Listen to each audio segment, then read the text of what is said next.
You look at me and see an old man in a quiet village. But look at my eyes. I've seen the lights of the city swallow better men than you whole. You think you've escaped the shadows of the world by coming here for stories? The shadows here are older. They don't hide in alleys, they hide in the open sun. Listen well, my child, for this is not just a story, but a memory the village still fears to speak of. In those days, when the sun burned the earth and hunger walked freely among men, there was a woman named Mama Ijeoma. People said her hands carried blessings. Every evening, her small restaurant by the roadside filled with life. Workers, traders, strangers, people came in numbers too large for a place so small. Pots boiled, smoke rose, and the smell.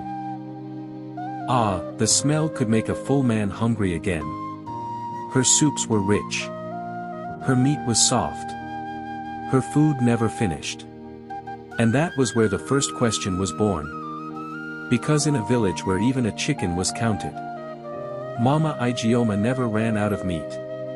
Not once. Not during dry season.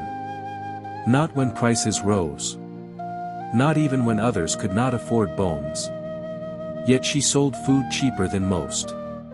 At first, people called it a blessing. A gift from God, they said. And they ate. Day after day, they ate. But listen closely, my child. Sometimes, what feeds a village, may also be the thing that destroys it. In that village, nothing stayed hidden for long, except the things people chose not to see. The market was the eye of the community. Every goat sold, every cow cut, every piece of meat passed through open hands and watchful eyes. Women talked. Men argued. Nothing escaped notice. Yet somehow, Mama Ijeoma stood outside that rhythm. The butchers knew it first. I have never sold to her, one man said, sharpening his knife slowly. Not even once, another replied. They laughed at first, thinking perhaps she bought early or sent someone else. But weeks turned into months. Still, nothing. No boy carried meat to her kitchen. No basket arrived at her door. No trader could say, yes, she bought from me. Yet her pots remained full. Strange, isn't it? But the people, they did not push too far. Because every evening, their hunger was answered. Men who once slept on empty stomachs now licked their fingers clean. Children who cried at night now slept with quiet mouths. So when doubt came, they swallowed it. Just like they swallowed her food. And slowly, without knowing, they began to trade questions, for comfort. Now listen carefully, for this is where the silence began to change. Children, you see, notice what adults ignore. While men filled their stomachs and women praised her cooking, the children watched. They played near her compound. They chased each other past her kitchen walls. They heard things, small things at first. At night, when the village slept and even the dogs grew quiet, a different sound would rise from Mama Ijeoma's kitchen. Not the clatter of pots. Not the crackle of firewood. Something slower, heavier. Like something being dragged across the floor. One boy, little Chinidu, spoke of it first. I heard something crying, he whispered one morning, his voice shaking. The older ones laughed. Your ears are full of dreams, they told him. But then another child spoke. And another. They all said the same thing. Sounds at night. Movements that did not feel right. Smells that were not like food. A thick smell, sharp and heavy. Still, no one listened. Because children are often dismissed. And in that silence, whatever hid in the dark, continued its work, unseen and unquestioned. As days passed, the whispers began to grow, not loudly, but like smoke slipping through cracks. Women started to notice something strange. The smell of Mama Ijeoma's cooking had changed. It was still rich, still inviting, but beneath it lay something else. Something faint. Something that lingered too long in the nose. A metallic scent. Unfamiliar. Unsettling. Maybe it is a new spice, one woman said, forcing a smile. But even she did not sound convinced. Men, too, began to feel it. They ate, yes, but slower now. Their laughter around her tables became thinner. Their eyes wandered more. Some even began to avoid looking toward her kitchen door. Still, they returned. Because hunger does not argue. And good food, even when it feels wrong, is hard to resist. But one thing became clear. Mama Ijeoma had changed. She spoke less. Smiled less. And never, not even once, allowed anyone near her cooking space. Not even her helpers. The door to her kitchen stayed closed. Always. And in a village where life was shared openly. A closed door is never just a door. Now, my child, every story has the one who dares to ask what others fear. In this story, that man was Emeka. He was not the strongest man, nor the richest. But he had something more dangerous. He paid attention. His house stood just behind Mama Ijeoma's compound, close enough to hear what others could not. At first, he ignored the talk. People always spoke. Villages lived on rumors. But then, he began to notice things for himself. Late at night, when the air was still, he heard it. That same sound. Dragging. Slow. Heavy, repeated. He would sit up on his mat, heart beating, listening. Again. And again. Until sleep left him completely. Then came the night that changed everything. The sound did not stop. It continued, longer than before. And beneath it, something else. A low, broken sound. Not quite a voice, but not silence either. Emeka rose slowly. His body told him to stay. But his mind refused. And sometimes, my child, curiosity is more powerful than fear. So he stepped outside. And walked toward the truth. Emeka did not rush, my child, no wise man runs toward darkness. He moved slowly, placing each step with care, as if the ground itself might betray him. The night was thick, the kind that swallowed sound and returned only silence. But not tonight. Tonight, the sound was clear. Dragging. His throat went dry.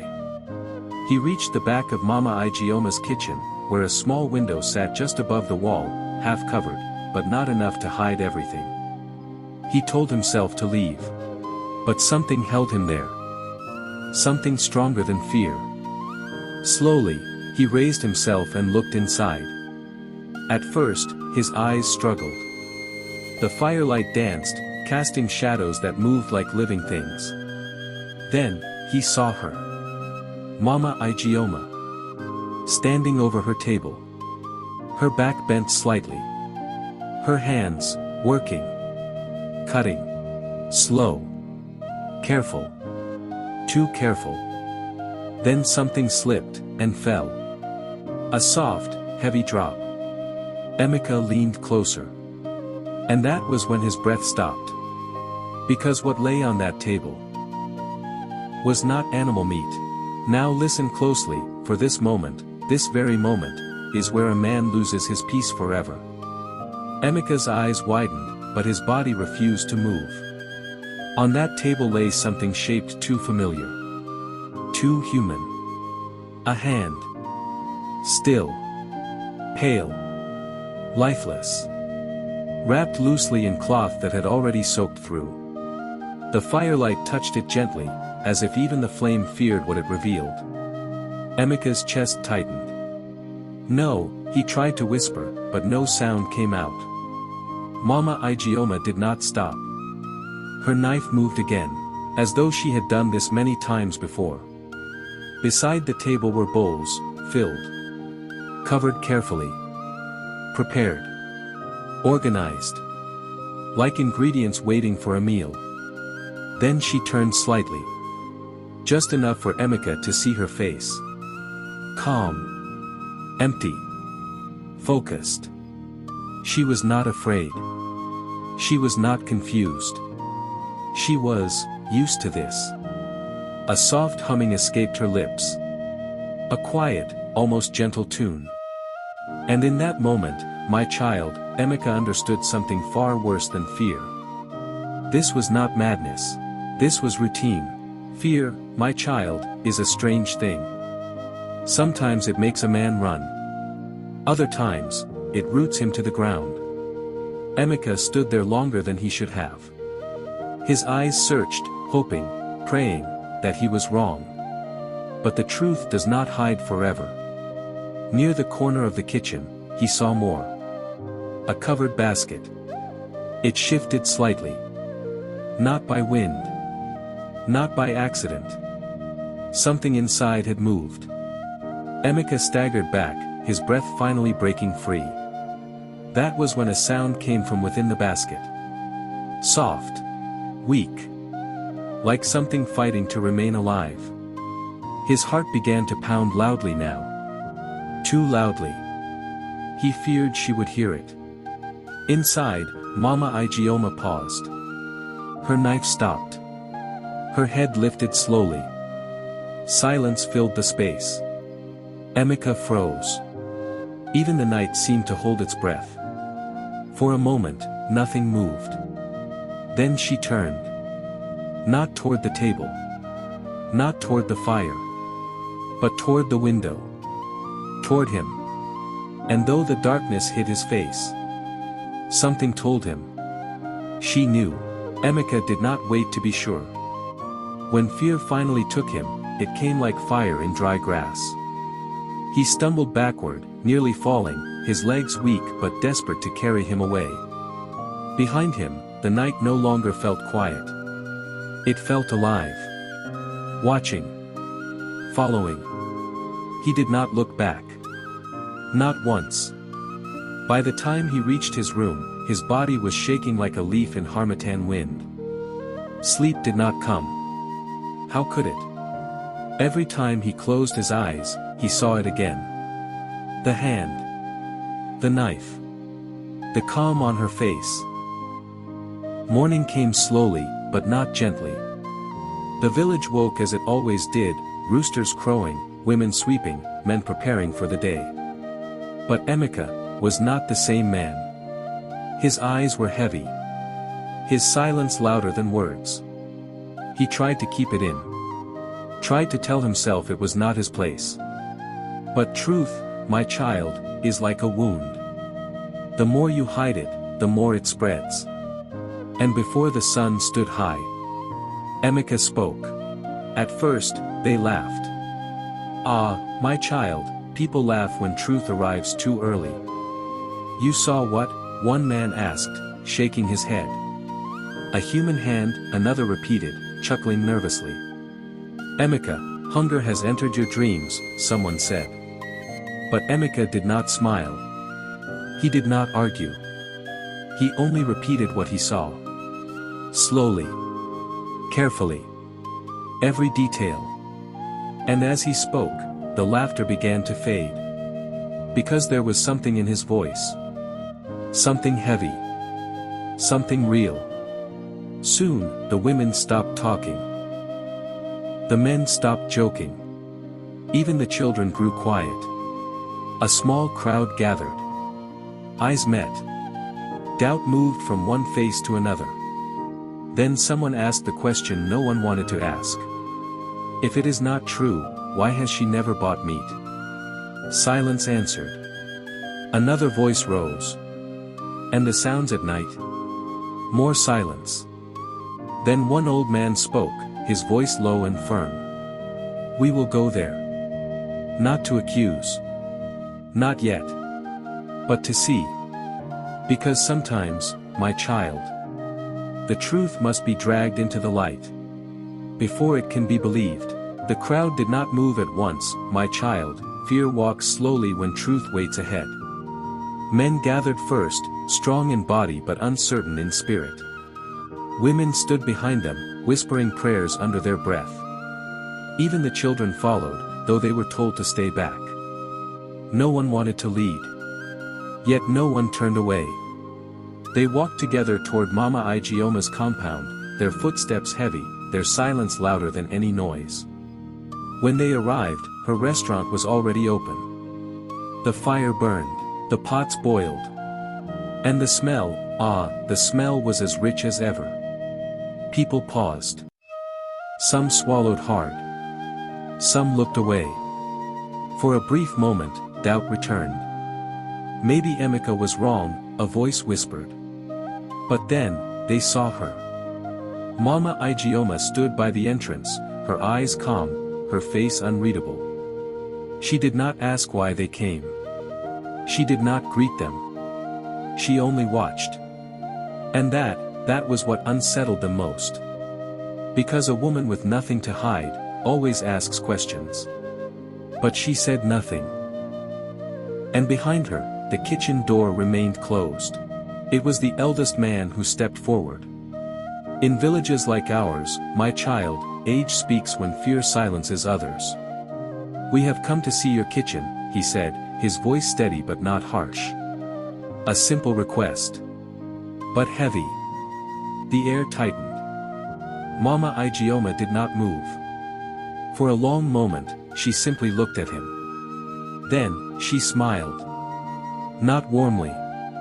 Not kindly. But in a way that did not reach her eyes. My kitchen, she repeated softly. Yes, the old man replied. Behind him, the crowd shifted. Feet scraped the ground. Breaths grew uneven. Still, she did not refuse. Instead, she turned. Slowly. And walked toward the kitchen door. Each step echoed louder than it should have.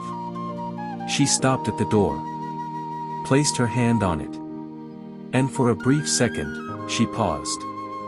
As if listening to something inside.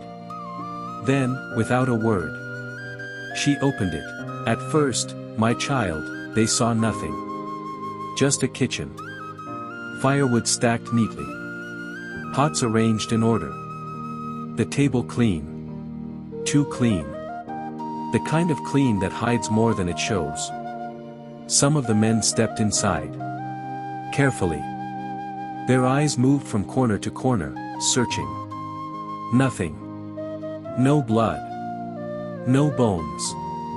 No sign of what Emeka described. A murmur rose behind them. You see, someone whispered. It is all lies. But Emeka stepped forward. No, he said quietly. Not here, not like this. His eyes fixed on the far side of the room. There, in the corner, sat the basket. Covered. Still. The same one. His breath caught. That one, he said, pointing with a trembling hand. The room fell silent again. All eyes turned. Mama Igioma did not speak. She did not move. She only watched. And somehow, that made it worse. The old man walked toward the basket. Slowly. Each step felt heavier than the last. Then he reached out his hand. And lifted the cover. What the old man saw, he would never speak of again. But his body told the story. His hand froze midair. His shoulders stiffened. And then, slowly, he stepped back. No, he whispered. The crowd pushed forward. Voices rose. What is it? What did you see? But before anyone could stop them, two younger men rushed in. They looked inside. And then, they screamed. Not the cry of pain. Not the shout of anger. But the sound of a man whose soul has just seen something it cannot accept. The basket fell. And what spilled onto the floor was truth. Uncovered. Unhidden. A human arm. A piece of a leg. Wrapped, prepared, waiting. The smell hit them next. Not just spices. But something deeper. something final. Women outside began to wail. Men stumbled backward. Some fell to their knees. And in the center of it all, Mama Ijeoma stood still, watching, as her secret broke open before them all. Chaos, my child, does not begin with shouting. It begins with disbelief. For a moment, no one moved. They only stared. At the floor. At the pieces. At the truth they had refused to see. Then it came all at once. Voices rose. Witch. Monster. Evil woman. Some picked up stones. Others grabbed sticks. Fear turned quickly into anger. Because anger is easier to carry than truth. But Mama Ijeoma did not run. She did not cry. She did not even defend herself. She simply stood there. As if she had been waiting for this moment. The old man raised his hand. Stop, he shouted. And slowly, the noise fell. All eyes turned back to her. Speak, he said. Tell us what this is. The village held its breath. And for the first time since they arrived, Mama Ijeoma moved. She stepped forward. Looked at each face. One by one. And then she spoke. You have all eaten from my hands. Silence fell deeper than before. And in that silence, fear changed its shape. When Mama Ijeoma spoke, my child, her voice was not loud, yet it held the crowd still like chains. You have all eaten from my hands, she said again. No one replied. Some lowered their heads. Others stared at her, as if seeing her for the first time. You came every day, she continued. You brought your hunger, and I fed it. Her eyes moved slowly across them. Did you ask where the food came from? Silence answered. Because they had not. Because they did not want to know. A man stepped forward, his voice shaking. This is not food. This is evil. Mama Ijeoma tilted her head slightly. Evil, she repeated. Then she pointed beyond the village. To the forest, where bodies are left to rot. Murmurs spread. To the roadside, where strangers die without names. The air grew heavy. I did not create death, she said calmly. I only refused to waste it. A sharp gasp rose from the women. The men looked at one another. And slowly, my child. A new fear entered the village. Not of her. But of the truth she was forcing them to face. You see, my child, truth does not always come as a clean thing. Sometimes, it comes mixed with shame. A woman in the crowd began to cry. We did not know, she whispered. Mama Ijeoma looked at her, not with anger, but something else. You did not want to know, she replied. Her words cut deeper than any blade. The old man spoke again, his voice weaker now. Even if what you say is true, this is wrong. Wrong? She asked. Then she pointed at a thin boy standing near the back. Last dry season, that child nearly died of hunger. The boy's mother lowered her head. I fed him, Mama Ijeoma said. She turned to another man. And you ate here when your farm failed. The man said nothing. Because he remembered. They all did. Little by little, memory began to rise like smoke. The empty days. The silent nights. The hunger that once lived among them. And the woman who ended it. Now they stood before her, calling her a monster.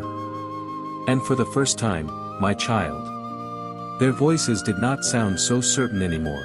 But listen carefully, for this is where the heart begins to break. A young man, full of anger, stepped forward. I would rather starve than eat this, he shouted. His voice was strong. But his eyes betrayed him. Mama Ijeoma looked at him for a long moment. Would you? She asked quietly. The question hung in the air. Heavy. Unanswered. Because hunger, my child, changes a man. It bends pride. It weakens truth. It makes the impossible, possible. You speak now, she continued, because your stomach is full. No one moved. No one argued. Because they knew she was right. The village had forgotten hunger. Forgotten what it felt like to sleep with emptiness clawing inside. Forgotten the desperation that strips a man of choice. And if it returns, she asked softly. Her voice dropped. What will you do then?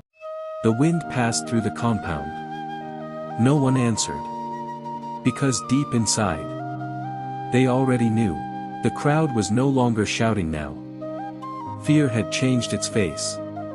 It had become something quieter. Something heavier.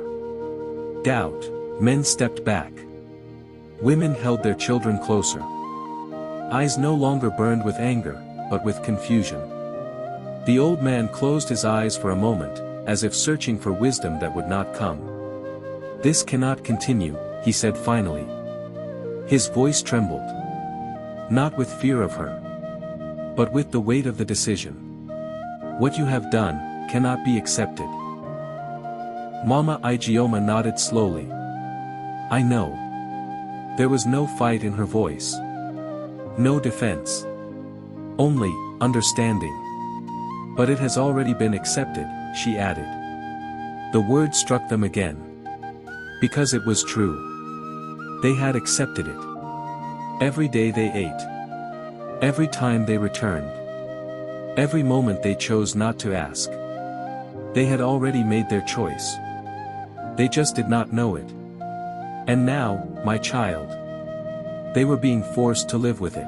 The elders gathered beneath the old tree before the sun could fall. Such matters, my child, are not decided in anger, but in silence. The village waited. No one returned to eat. No fire was lit. Even Mama Ijeoma's kitchen stood quiet for the first time in many seasons. Hours passed. The sun moved. Still, no word. People sat in groups, whispering. Some spoke of punishment. Others said nothing at all.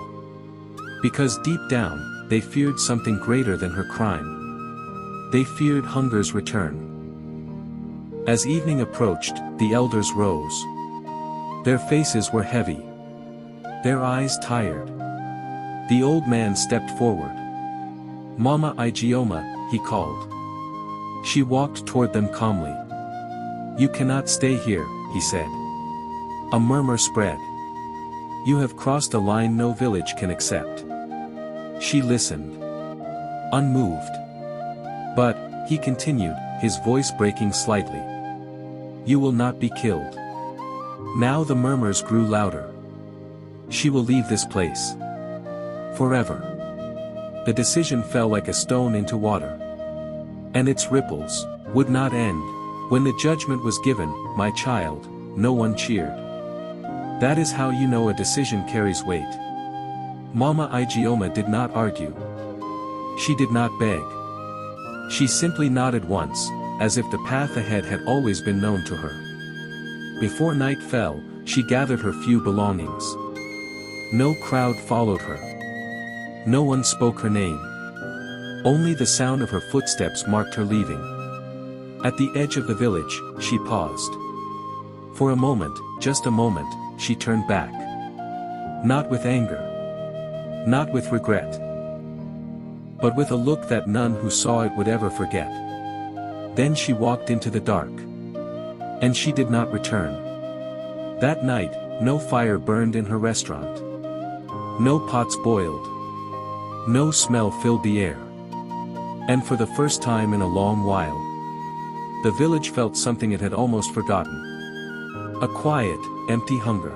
The next morning came like any other, but it did not feel the same. People woke. They moved. They spoke. But something had shifted.